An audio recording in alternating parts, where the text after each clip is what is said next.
Hi, everyone. Greetings and welcome to AALHE's webinar series. I'm Paula Haynes, an Events Committee volunteer with AALHE, and I am so pleased that you're here with us today for our webinar on the essential role of assessment in competency-based education. Before we get started, I have a few pieces of information for you. First, we are recording this webinar, and it will be available to AALHE members on our website. Because of the number of participants, you're all muted and we won't be doing any live questions. But if you do have a question, you can type it in the question box, which is on the bottom right-hand side of your screen. What you type won't be seen by the entire group, but I'll be able to monitor this and ask any questions when there is one up for answering. You can also let me know through the question box if you're having any issues with the Zoom webinar technology. After the webinar is completed, you'll get an email with the slides and a link to an evaluation. Please do take a few minutes to fill out that brief survey. AALHE does use these results to improve and better provide webinars to our community. And now it's time to begin. It's my pleasure to introduce our presenter. Charla Long is the Executive Director for the Competency-Based Education Network, a national consortium of higher education institutions and statewide systems seeking to design, develop, and scale new models of student learning. She leads CBEN's consulting services, which is dedicated to helping institutions with competency-based learning. In 2016, Long was recognized by the Chronicle of Higher Education as one of the top 10 most influential people in higher education for her extensive work advancing competency-based education. Previously, she was the founding dean of the College of Professional Studies at Lipscomb University and the creator of their nationally acclaimed competency-based education model and badging ecosystem. Long has over 20 years of higher education experience at both public and private institutions in the United States. And so we're very happy to have her. Charlotte, thanks for being with us today. Absolutely. So thank you for the invitation. And I am so amazed that you would have 50 people on this line right now, 6 days from the Christmas holiday for those of us that celebrate Christmas, and for the rest of us as we are watching our semesters wrap up. So I'm impressed, and kudos to all of you for wanting to talk about and learn more about assessment and how assessment is used in competency-based education. So thanks so much for joining me and for being a part of today's webinar. I thought it might be helpful to just start by making sure everybody understands what competency-based education is. So we spend quite a bit of time traveling the country and explaining to folks kind of what CBE is. So if you're follow along in the higher ed press, you certainly know stories are out there pretty frequently on programs that are being adopted and created and the results that we're seeing out of those programs. But oftentimes people don't know somebody firsthand who's designed and built a competency-based education program from the beginning all the way through the end. And so it's helpful, I think, to get that kind of a context. So for me, I always like to start with what is a competency. If you're going to have a program that's based on competencies, it's probably helpful to understand what they are. So really a competency is a knowledge, a skill and ability, and an intellectual behavior that a person can apply and transfer into some context. So it's about, what does this person need to know?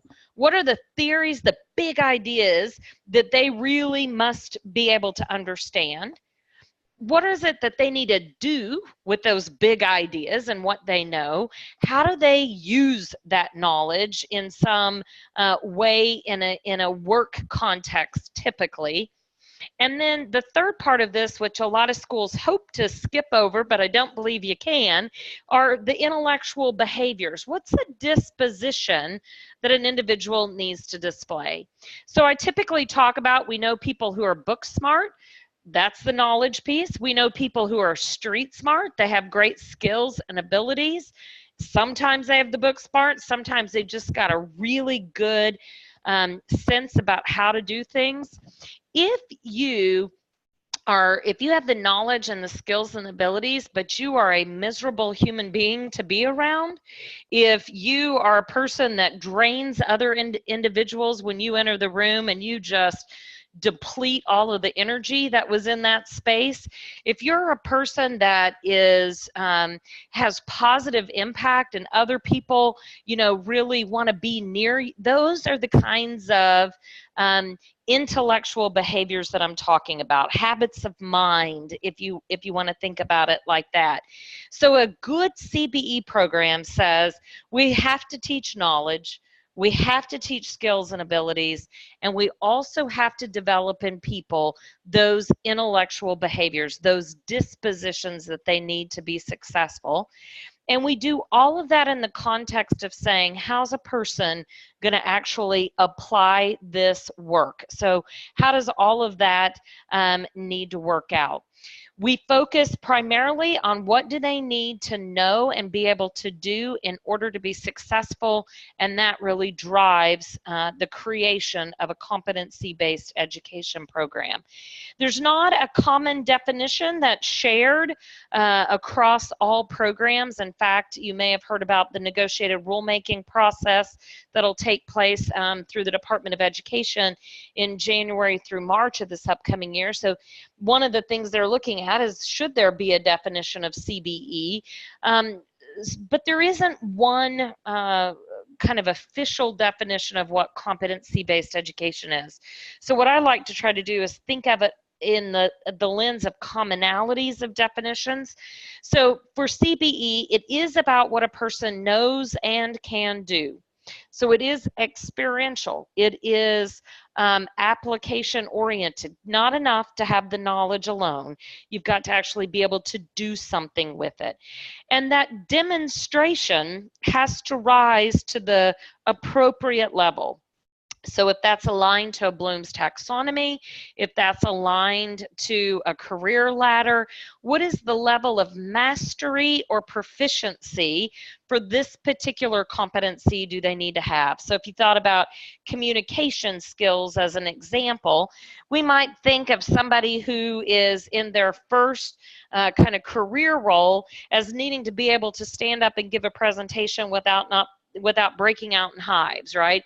Can really stay focused, can be engaging with the audience, but we're not looking for communication skills at the level we would expect, say, in an executive MBA program, in which they need to be able to manage large crowds. They need to be able to really show their charisma. So the competency demonstration, the mastery or proficiency level, is going to vary according to the context we would expect that person to apply those competencies.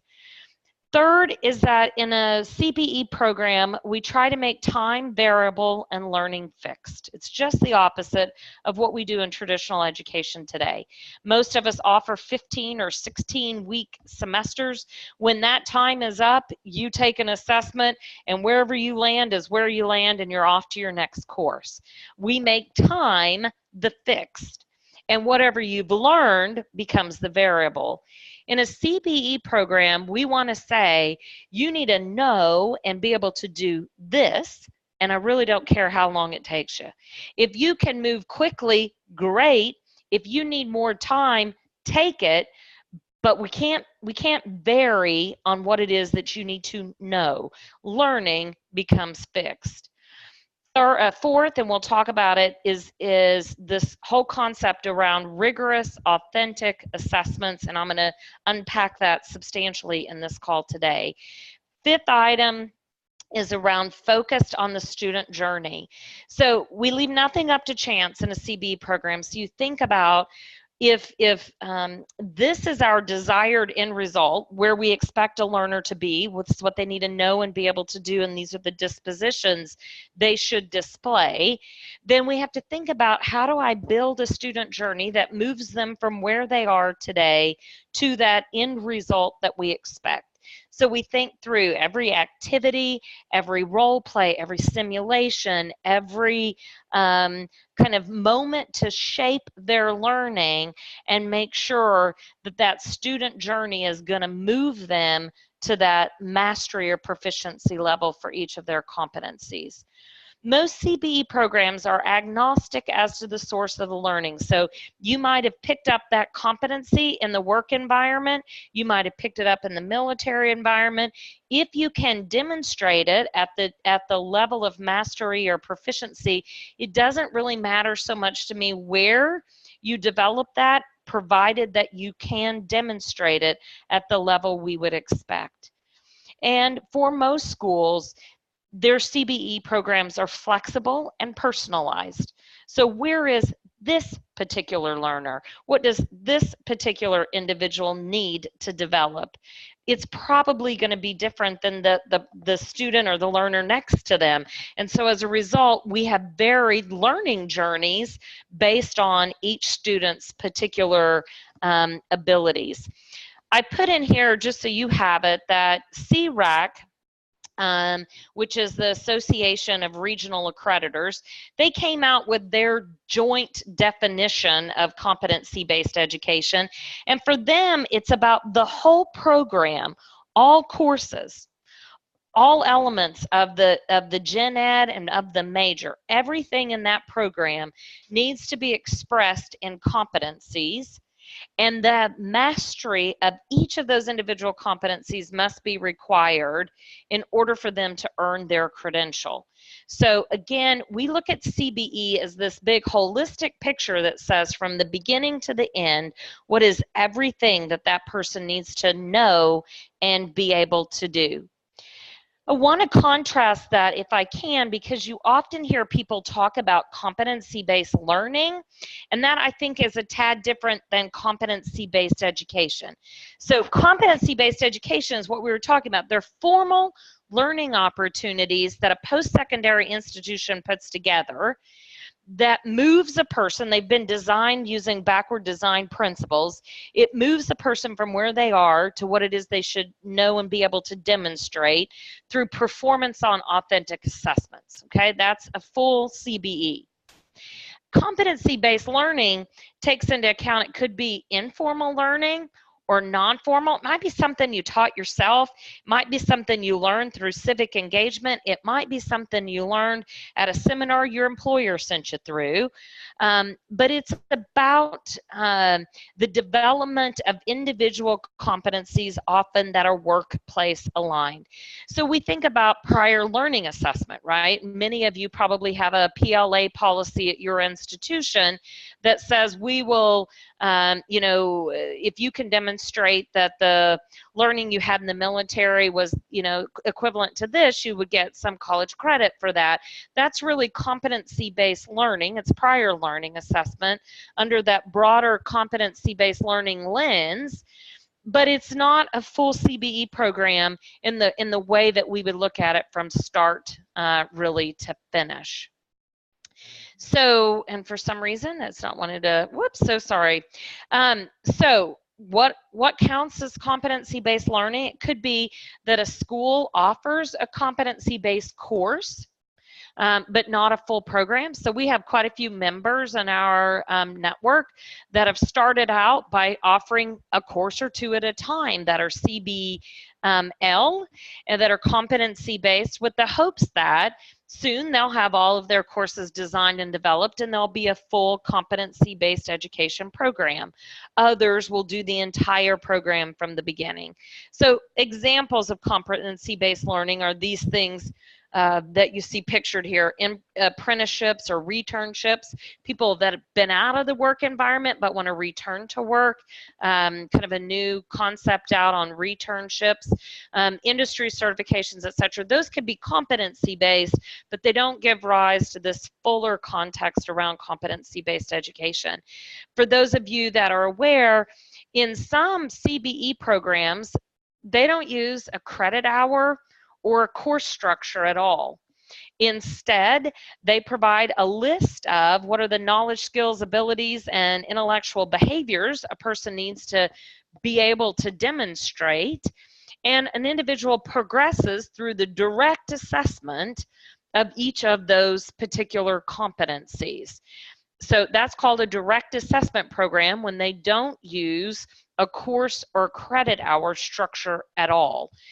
And then we have the vast majority of CBE programs in the country today are what we would call a non-direct assess program, or still a course-based credit hour type system in which they have done a backward design model on a full program. So I wanted to at least, paint that picture for you about what it is, what competency-based education is. So when we ask institutions, I thought it might be helpful for you to see why we see a rise in this movement. Why are people so excited about CBE, or why do we see hundreds of institutions working on developing a CBE program? Well, first, learners are demanding it. There are a great number of learners in America today that have not been well served by existing models of higher education, and they're looking for an alternative. They're looking for something that's much more experiential. And so not a week goes by that I'm not receiving phone calls from students saying, hey, I'm in this state and I'm looking for somebody who offers a program in a competency-based format. Point me in a direction of where I can go. For a lot of funders, it's about the desire to be first in the world. Not just funders, our state governors are heavily pursuing competency-based education because they want to increase the percentage of their state citizens that have a post-secondary credential. And so this desire to be first in the world when it comes to post-secondary attainment is driving for a lot of people this interest in competency-based education. We know that employers in studies have said over and over again that they really don't feel like graduates are as well prepared. A recent study said 83% of employers felt like recent hires were underprepared or not ready for a work-based environment upon college graduation. And so for many institutions, they're doing this to increase their graduate preparedness. It's also about meeting workforce needs. So we're in the middle of a project looking at 4 different industry sectors and trying to think through how can we help with the workforce shortages that exist in those areas. How can we quickly skill people, not just skill people out, give them the knowledge, skills, and abilities and the intellectual behaviors they need to be successful. So really trying to think through where are our workforce shortages and how can we address those shortages. And then the next one is there's a great desire to personalize that learning experience for students. And so how can we most efficiently do that? And we're seeing good results with our early CBE adopters. So we see more people looking at competency-based for the personalized learning perspective.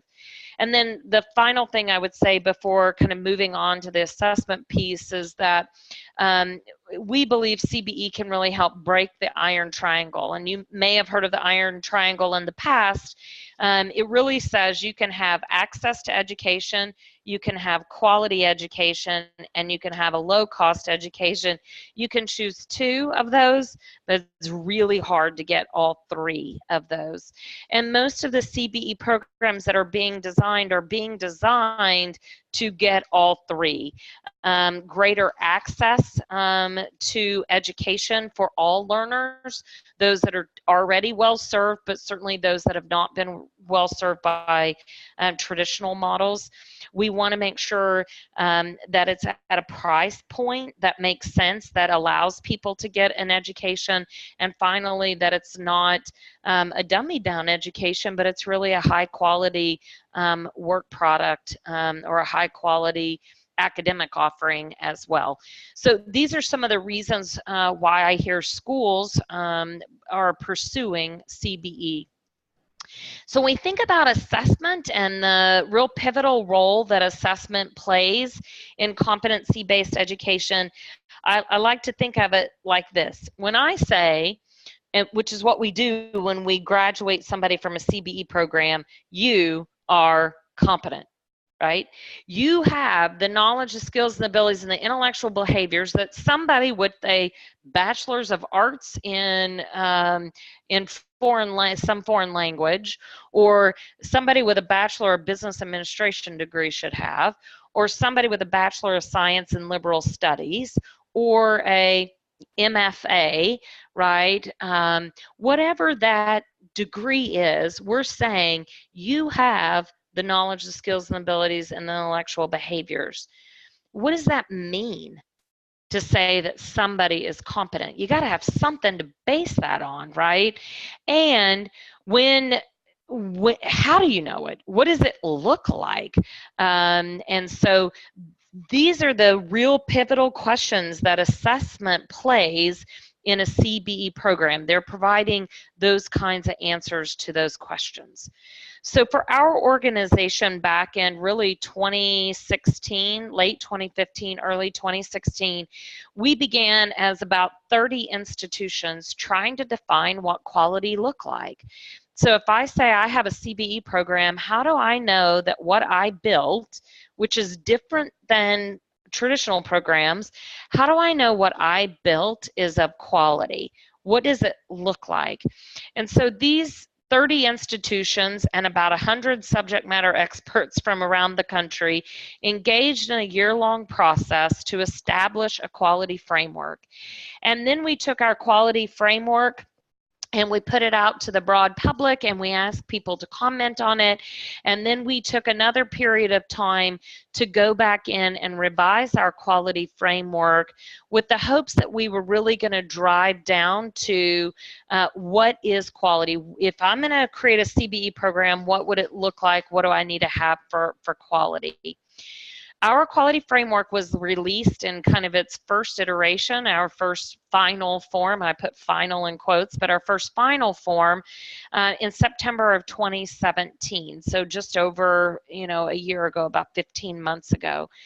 And in our quality framework, we break down each of the quality elements, and there are 8 of them. Each of them have a principle that undergirds that element. This is what we believe it should be. We then delineate that even further to here are the standards we think somebody should perform at. And then we break it down even further to provide performance indicators. And these are actual measures that you could take a look at what you've built or your own program and say, man, how do I stack up against that measure? How's my performance in comparison? And so you can access our quality framework on our website, and that website is cbenetwork.org. So cbenetwork.org.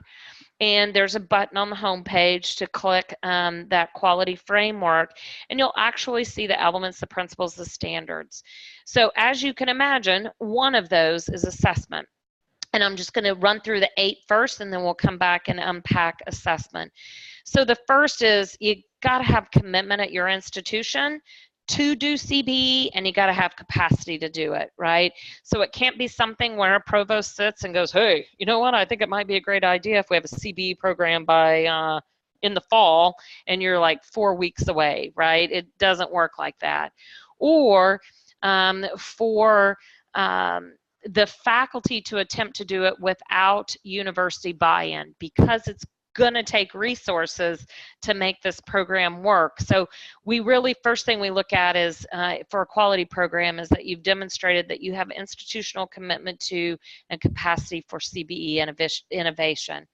Second, you got to have clear, measurable, meaningful, and integrated competencies. So it's a lot of different things in that one, but it has to be based on a competency. Are your competencies clear? Do you tell people up front, this is what you need to know and be able to do?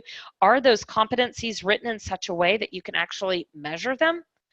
Are they meaningful, as in an employer wants them? We can have a great program that's got clear and measurable competencies and no one wants to hire them. Right? I can think of plenty of programs at institutions where there's no market for the graduates.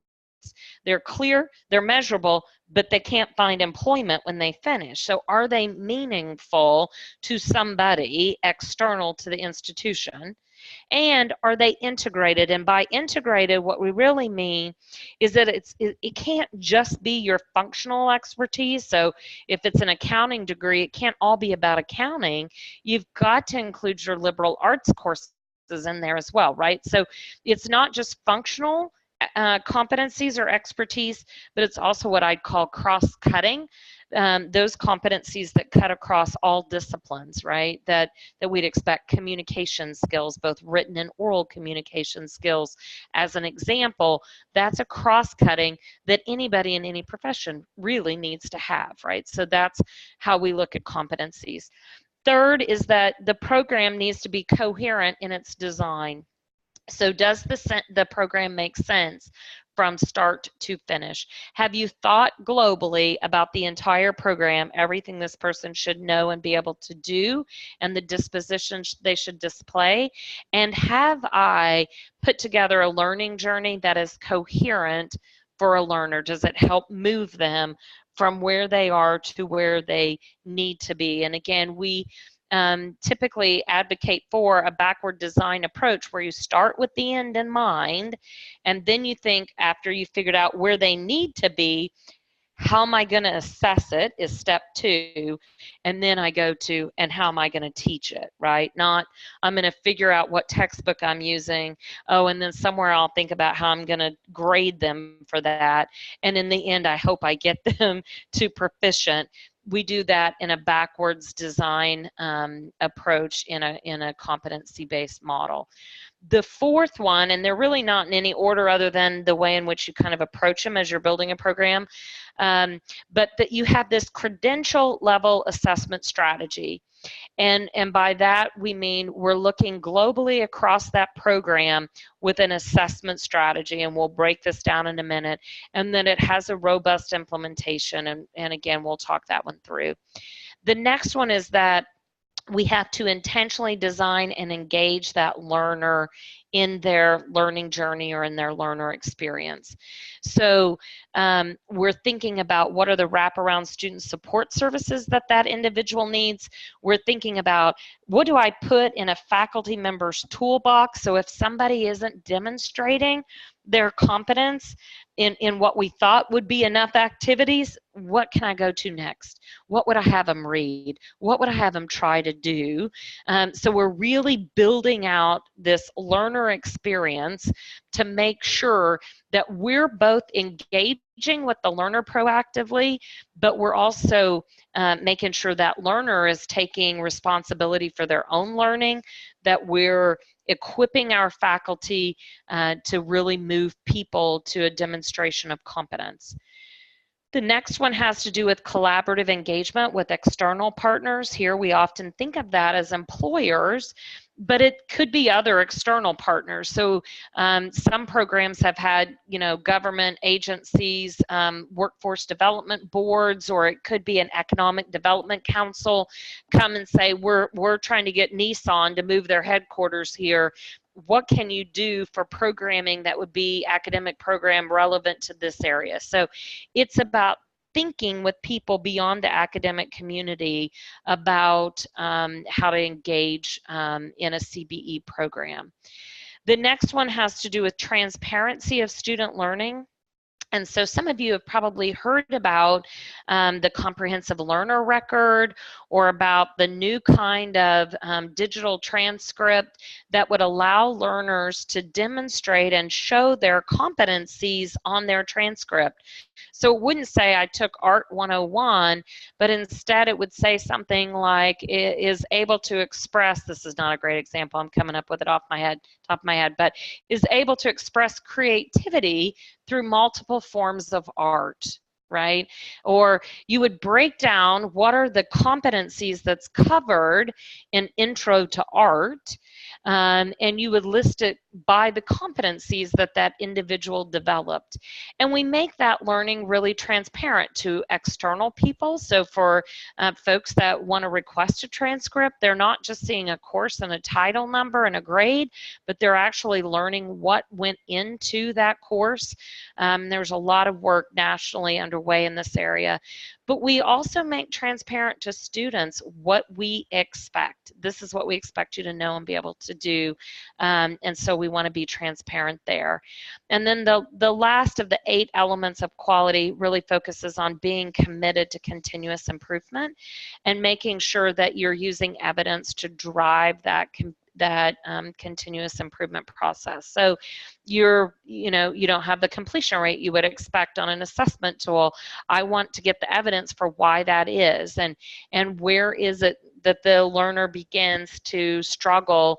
How do we go back and redesign the activities? How do we go back and relook at the rubrics that we use on our assessments? Have we set our level of mastery at the right location, or at the right level with behavioral anchors, or what do we need to do to make those kind of modifications? So we're looking for really evidence-driven continuous improvement processes. So what I'd like to do is kind of dig in to that assessment indicator and really unpack that if we can. And so when we look at the role that assessment plays in a CBE program, authentic assessments are required for a CBE program. And I'm talking to a bunch of folks who obviously understand assessments, but we want to make sure that we're using assessments that mirror as closely as possible the environment in which that competency is going to be applied post-graduation. So there is a place for a multiple choice exam in some course or in some competency, right? If it's low level Bloom's taxonomy and it's just about knowledge, right? Just remember this, then I can see where a multiple choice assessment is. But I've never gone to work and my boss popped down on my desk 100-question multiple choice test and say, here's your project for today. If you could, please complete this and turn it in, right? So it's not authentic. It's not the way in which I demonstrate that competency post-graduation, so it's probably not the assessment tool that I would want to use. So we have authentic assessments that have a corresponding rubric, and those rubrics are really behaviorally anchored. We're using authentic assessments both for formative purposes and for summative purposes. So from a formative standpoint, to make sure that students are where they need to be on the learning journey, that they're getting it, and we're using them to the assessment of learning, or that summative assessment, to make sure that they're at the right level. We want to make sure that our assessments are aligned properly to each individual competency and to the correct cognitive level. So if you again think of Bloom's taxonomy, though you could use another taxonomy, is this assessment tool at what you would expect at that particular cognitive level? For a CBE program, they need to say, here is each of our competencies, here are all the places in which we assess that particular competency. Here's the rubric or rubrics that we're using to do that. All of that would need to be part of their assessment strategy. We look for programs to use a wide range of assessment types and modalities. So I was doing some work with an institution in which every one of their assessment tools they use are the exact same things. That's difficult. So if a learner isn't great in a short answer essay format, and all they ever have to demonstrate their competence is a short answer essay format, that's problematic. So we want to make sure that we're using a full range of assessment types and modalities. We want to measure that the transfer of learning into varied contexts. So we're not trying to, in a CBE program, prepare somebody for their first job, right? We really are about helping to prepare them for a career or for a longer profession. And so we want to make sure that when we're designing assessments, we're doing it across varied contexts, various ways in which they would apply that competency. And finally, we put in our rubric, and I hope this is of an encouragement to you, is that a high quality CBE program needs to follow best practices for assessment professionals. In fact, one of the things that we'll tell folks is if you haven't hired an assessment guru, go find yourself one, because you're going to need them, right? This is not something that most faculty without that specialized training have the capacity to do on their own. We really need assessment professionals involved in CBE design. I wanted to provide kind of a sampling of some of the assessment methods that we see across CBE programs. A lot of case studies, a lot of oral questioning. So they might observe somebody doing something and then questioning them afterwards about why did they choose the approach they used. Some timed performance projects. So you, for example, are told, you know, this is a project, your boss is going to be here in an hour, and hurry, we've got to get this done. And under time pressure, they're trying to perform whatever it is that competency is. So we see it a lot in like an IT program. You might see it in a nursing program, those kinds, in business programs, those timed performance projects. Other schools use work-based projects. So many CBE programs have strong alliances with work-based partners, and so they may use an actual project at Citibank to work on some particular issue that they're facing at Citibank, and your learners are going to help solve that particular problem. They may be embedded into a work environment to do that, but again, we're looking for assessments that are authentic, that mirror as closely as possible how we would use that competency in context post-graduation. So there are really 10 kind of indicators, what we call a standard. There are really 10 standards that fall under the principles that we just reviewed.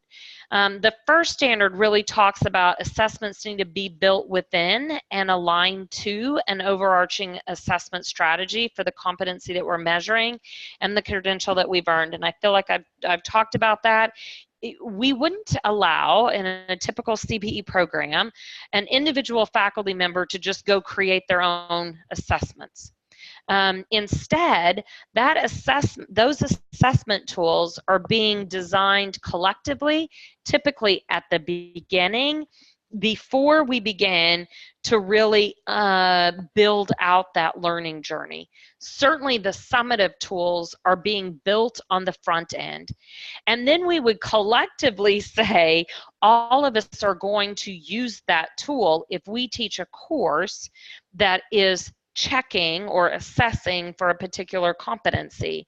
So faculty still have flexibility or that academic freedom to design what they want, but we ask that to be done collectively in the beginning of a program. And then we don't really turn assessment over to individual faculty to do as they please within their course, because there's an overarching assessment strategy for which each course, each faculty has a role to play. So when we think about assessments, they're being built within and aligned to that overarching strategy. Most are performance-based. We are looking for them to demonstrate their competency. And so there has to be this actual performance of that demonstration. And we're looking to make sure that it really aligns with the requirements of the discipline and also for their profession. So we want to make sure that whatever we end up doing, that it has that alignment to what we would expect of an accountant and those that are in business, and what people who are in the field would expect as well. And then often programs will have that assessment strategy validated by external SMEs.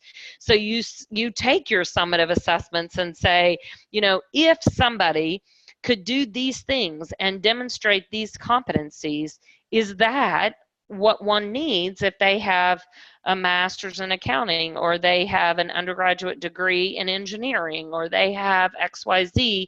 You're looking for that external SME validation. The second principle really says that the assessment strategy needs to clearly articulate how that set of assessments supports the entire learning journey, how it matches cognitive levels, and how we've determined the mastery of each of those levels. So if we think about communication as one of your competencies, there's multiple levels of mastery, right? And so as we're thinking through where do we expect them to be, in a Bloom's taxonomy, then we want to make sure that Bloom's level is appropriate for whatever their degree type is. More than likely, if they're in a master's level program, it's not about remember these facts, right? It's about apply this information, do something with it, critically analyze, build something new from scratch using it, right? And so we want to make sure that what our assessments are really tied to that learning journey, and we're making sure that it supports the right cognitive levels. We look for and ask our institutions that are members, but certainly those that want to build a high quality program, to provide performance data and to check for the validity of their assessments. If you're going to hold somebody back from graduating because you say they're not competent, we sure better know our assessment tool is a valid tool. That means we need to be collecting all kinds of data, and performance data from our actual learners is important. We also encourage institutions to think about equity issues. Is there some sort of a built-in bias? Is there some issue with this tool in which it can lead to inequitable results? And if so, we want to be addressing that as well. The third talks about assessments provide learners with multiple opportunities and multiple ways to demonstrate competencies. I worked with a school in which every competency was assessed one time and one time only. That's not enough.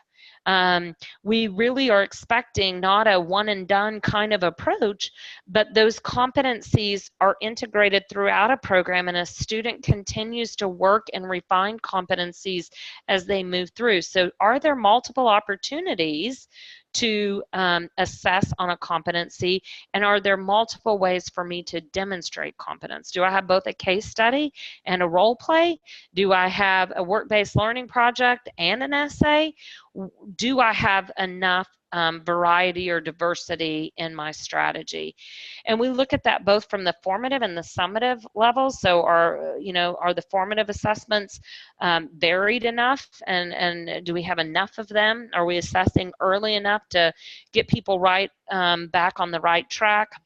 We're also, again, and I know we talk about this a lot, but are these valid and reliable tools that we're using? We know that by giving multiple opportunities, it also allows us to personalize our assessments to really the learner profile and needs. So if this learner does particularly well on one type but not well on others, then there may be an opportunity for us to do some work with that learner for their own development.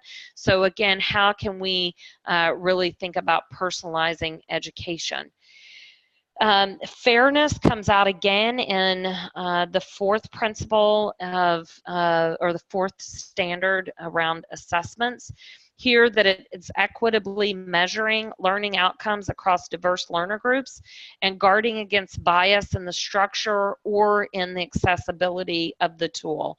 We're asking institutions to really collect that baseline data on assessment bias, to look at performance data and the validation of their rubrics across assessors is really important. So one assessor should assess the exact same way as another assessor if they've all been trained on the tool and they've been trained on the rubric. So we really want to make sure that we have as much fairness and consistency in the application of our CBE assessments. We look for gaps in learning outcomes, and we're looking for gaps in learning outcome and certainly bias in the tools that might exist in our grading practices. And so thinking about how we do that. Jordan asked the question, what are some good strategies to collect assessment bias? So for most institutions, they're using technology-enabled assessments, or are structuring their assessments in such a way that they're able to collect across the whole program performance data. And then we highly encourage institutions to use a psychometrician or somebody on their staff that has some specialty in this area to really pull actual performance results of learners. They could either do that in areas in which they see inconsistency across learner groups, or do that you know, where you have multiple assessors on the same competency to begin to look for those kinds of bias that might exist. So for a lot of institutions, they're actually pulling performance data, if that's watching recordings of a demonstration, or if it's done electronically and there's a way to compare that way. That's what we see a lot of folks using as well. So the next one really has to do with faculty training, and that faculty are being trained to understand where each assessment is in that curriculum. Why is it there? Why is it important? So, for example, I used to teach business law, and when I taught business law, we had a standardized business law exam. Well, no one ever took time when I was a new faculty to explain to me why we administered that exam. Well, we did that because we were actually with our regional accreditor on a plan for improvement around this particular area. So I got to tell you, I didn't always put a lot of emphasis on that assessment because I didn't know what it meant to my program. Sometimes, right, I might design my own formative assessment on the way to school, quick type it up, copy it off, and send it out to a student. Well, that's maybe or maybe not a valid and reliable assessment, but I didn't really think about what I was doing and how it fit into that overarching assessment strategy. So what we really try to do is get our institutions to think about and teach faculty how each little part of what they do connects to moving this person towards competence at the point of graduation. So that's an important part. And then having faculty continuously work on improvement of their own assessments. Looking at my time, and I'm going to keep moving here. Assessments are aligned to program competencies. They're rigorous, and they've been approved by faculty and assessment professionals. So again, I wouldn't be able to just go write an assessment on my way to work and administer one. Those assessments are already prepared. They've already been really validated. We know for sure that they're going to help lead to the results that we want them to lead to, and therefore we're really thinking across the program what needs to happen. We monitor to make sure that we're well aligned, that the assessments that we're offering are authentic, that they reflect what a person should be able to do. And then we really share transparently out our data. I had a meet with a client earlier today that I had helped her on some assessment data, and they had a 60% fail rate on one of their assessment tools. And we were trying to figure out, was it a problem with the tool? Was it a problem with the learning journey? But I wouldn't keep the fact that 60% failed, right, quiet. I want to share that data openly and work on fixing it, because it reflects overall on that program and that learner's ability to do what they're supposed to do. So there's a standard around formative assessments that we really want to use them as a tool to offer feedback. We want to make sure that learners are receiving recommendations for support. So if they're not doing well, let's jump in, get into our toolkit, offer them up another learning activity, another reading that will help them develop, because we can't leave them behind. We can't go, well, you know, you made a D on that, but don't worry, overall you'll get there. It doesn't work that way in a competency-based program, because every competency has to be mastered. So we've got to bring them up to speed. So we need these formative assessments to tell us when we're off.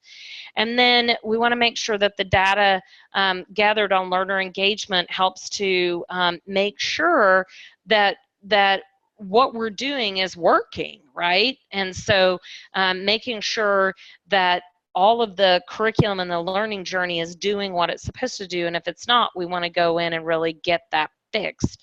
And so how do we use our formative assessment data to drive that? From a summative assessment, we want to make sure it truly measures that person's ability to do something, that doing of something has been validated by a SME. So we want them to insert an IV on someone because it's not enough that you can tell me you have to find the vein and get it in there. I actually want you to do it, and I hope you're going to do that multiple times before you do it on me. So that would be validated by a SME, and ideally somebody who's external to the program. So again, do we include in those summative assessments all the types of the competencies, those skills and abilities, and the intellectual behaviors? And then really thinking about, is that a true reflection, this summative assessment, is it a true reflection of how this competency is going to be applied post-graduation? We need flexibility, right? And flexibility in particular around the timing. So again, remember, learning is fixed, timing is variable.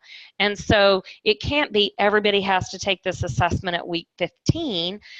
Some may be ready at week 5 and some may need to 20, right? So we have to have that kind of flexibility in our timing.